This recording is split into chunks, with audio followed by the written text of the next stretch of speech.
కేకేఓసీపీ ఓబీలో పనిచేస్తున్న వోల్వో డ్రైవర్లు బ్లాస్టింగ్ కార్మికుల వేతనాలు చెల్లించాలని ఆందోళన చేస్తూ ధర్నా చేశారు. అనంతరం జీఎం గారికి మెమరాండం ఇచ్చారు. అనంతరం దూలం శ్రీనివాస్ సింగరేణి కాంట్రాక్ట్ కార్మిక సంఘం రాష్ట్ర అధ్యక్షులు మాట్లాడుతూ సింగరేణి సంస్థకు ఓబీ కార్మికుల శ్రమతోనే వేల కోట్ల లాభాలు వస్తున్నాయని, ఆయన కార్మికుల సమయానికి వేతనాలు ఇప్పించడంలో మాత్రం యాజమాన్యం పూర్తి నిర్లక్ష్యాన్ని అవలంబిస్తోంది. ప్రతి నెల 7వ తారీఖు వేతనాలు ఇవ్వాలని సింగరేణి యాజమాన్యమే సర్కులర్ ఇచ్చినప్పటికీ దాన్ని అమలు చేయడంలో అధికారులు పూర్తి స్థాయిలో విఫలమవుతున్నారు. నెలంతా కష్టపడి పని చేసినా ఎప్పుడు వేతనాలు పడతాయో తెలియని దుస్థితిలో ఈ రోజు సింగరేణి కాంట్రాక్ట్ కార్మికులు ఉన్నారని ఆవేదన వ్యక్తం చేశారు.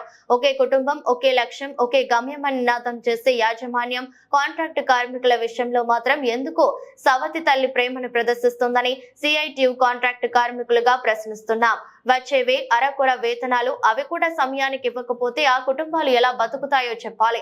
ఆర్వీఆర్ యాజమాన్యం ప్రతి నెల ఇదే తంతును కొనసాగిస్తున్న అధికారులు ఎందుకు టెండర్ ను బ్లాక్ లిస్ట్ లో పెట్టడం లేదు? వేతనాలు ఇచ్చే వరకు విధులు బహిష్కరిస్తామని జీఎం గారికి తెలియజేయడం జరిగింది.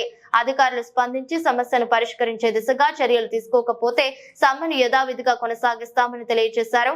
ఈ కార్యక్రమంలో ఓబీ వోల్వో డ్రైవర్లు, బ్లాస్టింగ్ కార్మికులు తదితరులు పాల్గొన్నారు. 6 నెలల కథ అయితే కాబట్టి దానికి ముందు మరి ఏం చేస్తాడో లెటర్ ఇచ్చిన మీనకి, నువ్వు ఫోర్స్ మెచ్యూలో నడుపుతావా నడపవా అని. నేను రాగానే తెల్లవారు 10 రోజులు అయింది లెటర్ ఇచ్చి.